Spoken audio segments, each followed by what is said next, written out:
ജോയിക്ക് രണ്ട് പെൺമക്കൾ, ആനിയും അന്നയും. ആനി മൂത്ത പെൺകുട്ടിയും അന്ന രണ്ടാമത്തെ പെൺകുട്ടിയും. 1.5 വർഷങ്ങൾക്ക് മുമ്പ് ആനി എന്ന പെൺകുട്ടിയെ കാണാതാവുന്നു. തന്റെ മകളെ നഷ്ടപ്പെട്ട വിഷമത്തിൽ സ്ട്രോക്ക് വന്ന് ഒരു വശം തളർന്നു കിടക്കുന്ന കളത്തിപ്പറമ്പിൽ ജോയ്. 1.5 വർഷം കൊണ്ട് പോലീസ് അന്വേഷിച്ചിട്ടും ഒരു തുമ്പും ഇതുവരെ കണ്ടെത്താൻ കഴിഞ്ഞില്ല. എന്നാൽ ചില ആൾക്കാരുടെ സംശയത്തിന്റെ പേരിൽ ജോയിക്ക് ഒരു സിസ്റ്ററും ജോയി ആമി എന്നാണ് അവളുടെ പേര്.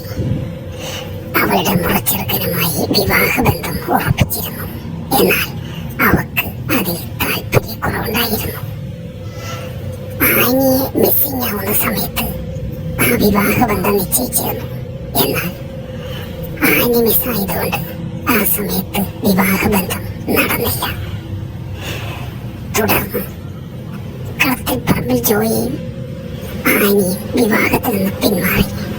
എന്നാൽ ബലപ്രയോഗത്തിലൂടെയായിരുന്നു ആമിയെ പീറ്റർ സ്വന്തമാക്കും എന്ന ഉറച്ച ദൃഢദാർഢ്യത്തോടെ കളത്തിപ്പറമ്പിൽ ജോയിയുടെ വീട് കയറിയിറങ്ങുകയാണ് ഫാദർ ആൻഡ്രോസ് സൈമൺ പെരേര.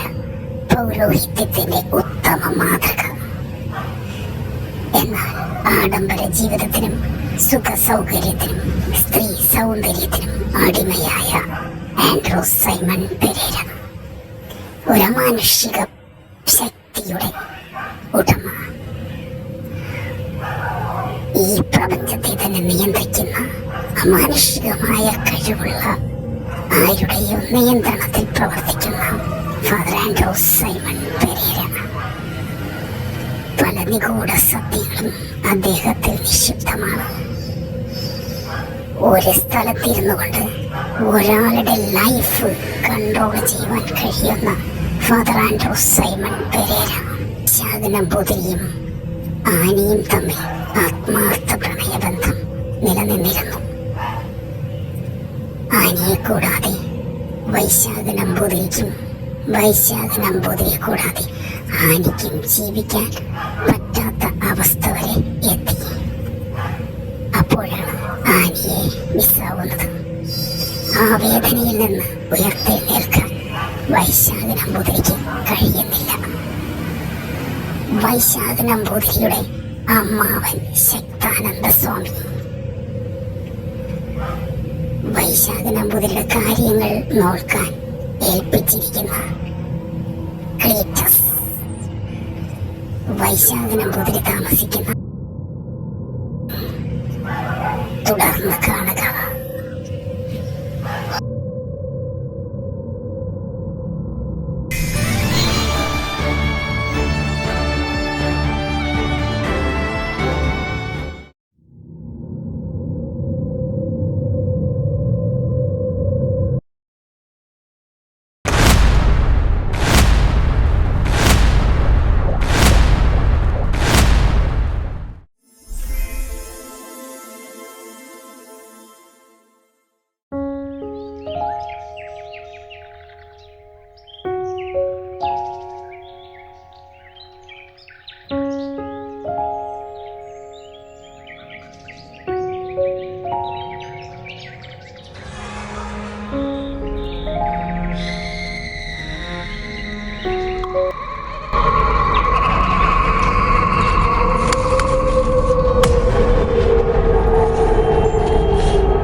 ഞാൻ വരുന്നു. ഇത്ര ഒഴിച്ചു വിട്ടു.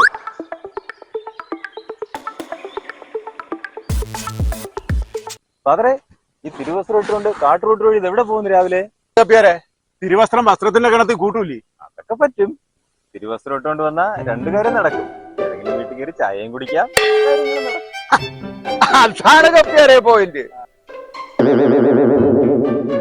പോയിന്റ് ഒക്കെ അവിടെ നിക്കട്ടെ. ഇന്നലെ രാത്രിയില് എന്റെ കൊങ്ങയ്ക്ക് അളവെടുത്തില്ലേ?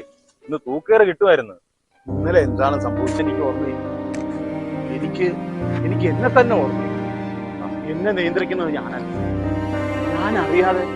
ഞാൻ അറിയാതെ പല കാര്യങ്ങളും ചെയ്യുന്നു. എനിക്ക് എന്താണ് സംഭവിച്ചത്? അതാണ് ഫാദർ, സർവവും മായ. മായയും പ്രീതിയും നീലിയൊന്നുമല്ല, മറ്റാരുമാണ്. ഫാദർ ഇങ്ങനെ യക്ഷിയുടെ പേര് പറയുന്നത്? നീലിയ, എനിക്ക് പേടിയാവുന്നു. അതുവരെ എന്നോടൊപ്പം ഉണ്ടായിരുന്നു. അത് ലക്ഷ്യ തന്നെയാ. താൻ എന്തിനാണ് പേടിക്കുന്നത്? അല്ല, സംശയം എന്തെങ്കിലും ഉണ്ടെങ്കിൽ താൻ വന്ന വഴി പോയി നോക്ക്. ഞാനിവിടെ ഇരിക്കാം.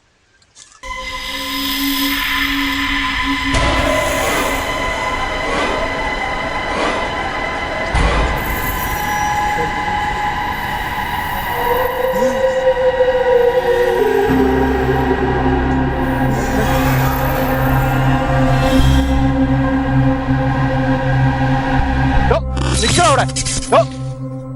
ഇപ്പൊ എന്റോടൊപ്പം ആരുമില്ല. താൻ എവിടെയായി ഓടുന്നു? ഞാൻ ചില സമയങ്ങളിൽ മറ്റാരുടെയോ കൺട്രോളിലാണ്. ഞാൻ അറിയാതെ. ഞാൻ അറിഞ്ഞതിൽ പലതും സംശയിക്കേണ്ടിയിരിക്കുന്നു. എന്ത് സംശയിക്കേണ്ടിയിരിക്കുന്നു? ആനിയെ കൊന്നതിൽ അച്ഛനും പങ്കുണ്ടെന്ന് ചിലരൊക്കെ പറയുന്നുണ്ട്. ഇല്ല, അതെന്താണെന്ന് എനിക്കറിയില്ല. പക്ഷെ പോലീസ് റിപ്പോർട്ടിലും അത് പറയുന്നുണ്ട്. ആനി അവസാനമായി പള്ളിമേടയിൽ വന്നതിന് നിൽക്കുന്നത് കണ്ടതിന് തെളിവുകൾ ലഭിച്ചിട്ടുണ്ട്. ഊഹാപോഹങ്ങൾ വെച്ച് ആർക്കും എന്തും പറയാം. പക്ഷെ തെളിവാണ് നിർണായകം. അന്ന് പോലീസ് എന്നെയും ചോദ്യം ചെയ്തിരുന്നു. പക്ഷേ ഇന്നലെ രാത്രി നടന്ന സംഭവങ്ങളൂടെ ചേർത്ത് വായിക്കുമ്പോൾ എനിക്ക് പേടിയാവുന്നു ഫാദർ. താനിപ്പോ പേടിക്കണം. ഇന്നത്തെ ദിവസം ഇന്ന് വെള്ളിയാഴ്ച. എന്താടോ, ഇന്ന് പള്ളിയിൽ കുർബാനയുള്ള ദിവസമല്ലേ? അതെ. ഇന്ന് വൈകുന്നേരം എനിക്കൊരു സ്ഥലം വരെ പോകാനുണ്ട്. വൈകിട്ട് ഞാൻ ഉണ്ടാവില്ല. അതുകൊണ്ട് താൻ ആ സഭാ കുടുംബത്തിലെ വാട്സപ്പ് ഗ്രൂപ്പിൽ ഒരു മെസ്സേജ് ഇട്ടേക്ക്. വൈകുന്നേരം കുർബാന ഉണ്ടായിരിക്കില്ല. അപ്പൊ അച്ഛൻ രാത്രി കഴിക്കാനുണ്ടാവില്ല? നല്ല കാട്ടുതടി. ഇതൊന്നും ആർക്കും വേണ്ടേ? എടോ, താനെ എന്തേലും കഴിച്ച് കിടന്ന് ഉറങ്ങാൻ നോക്ക്. ഞാൻ വരാൻ ലേറ്റ് ആവും. ഇതിന്റെ കാര്യം പറഞ്ഞപ്പോഴാണ് ഒരു കാര്യം ഓർത്തത്. എന്ത്? അവൾ അച്ഛൻ 2-3 തവണ വിളിച്ചിരുന്നു. എന്തിന്? ഫാദറിന്റെ ഫോൺ അറിഞ്ഞു കൊടുത്തത് അറിയിത്ത പെണ്ണെടുത്താണോ? എന്തിന്?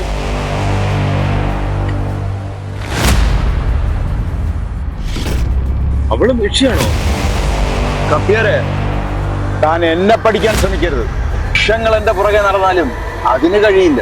ഞാനൊരു വ്യക്തിയല്ല. Don't follow me.